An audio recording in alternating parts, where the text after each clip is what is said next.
here at Parliament House today for Undercurrent, hearing about the Lockridge Rally and the associated homelessness here in Western Australia.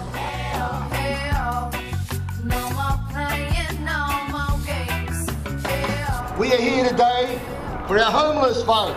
We are here today for the Swan Valley Noongar community, which was unjustly evicted en masse in 2003 by a heartless decision. Prior to 1977, what was then the Lockridge group were a group of nomadic people who were living under bridges, had no real home, and in 1977 they were gifted this land, and it's held under title for that community. They established a community there, built it up, rammed earth homes. It was one of the best communities as far as structure and management anywhere in Australia. We're here today because we want to protest about what the Gallop government did some years back when he was in power, and they went ahead and evicted the Brofo family against allegations that was made against one of our Noongar leaders, Bob Brofo at that time, and they went ahead and of course the allegations were what I believe now is frivolous at that time. They've been trying to get government to, address and redress the huge and horrific tragedy of evicting all these people en masse.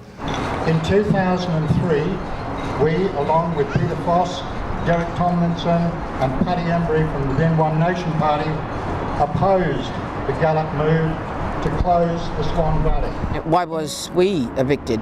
I mean, what was our crime? And why should we? I mean, you don't sort of judge an entire community on someone's, supposed to be alleged crime, and you don't be judge and jury to make an entire community homeless. The reality was the government at that time made a number of promises that they would also transition them into state housing and other support services. None of that happened. All of that did not happen, and we've now had the majority of the folk who are living there, the residents, living on the streets, chronically homeless for 11 years. The whole state is littered with evictions, homelessness induced, but these 519 evictions also translate to 2,000 children evicted as young as 12 months old, and our families broken apart. That's the ruination and despair. Me and my brother Richard and most of the family members are here are homeless. You have Anthony Spratt, homeless.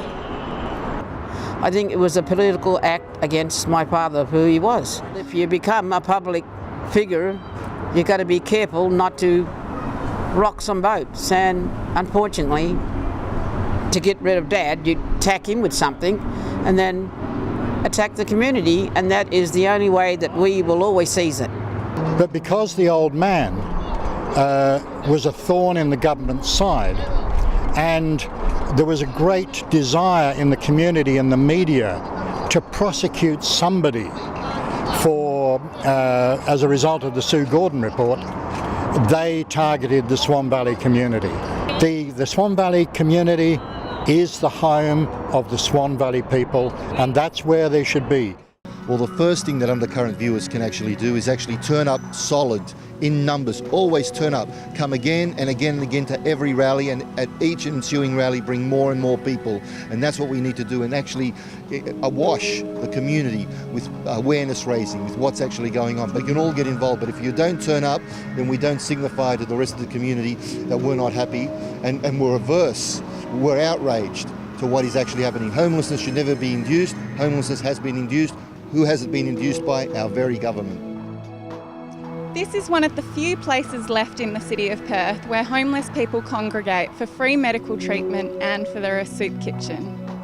This has been Lucy Nichol reporting for Undercurrent.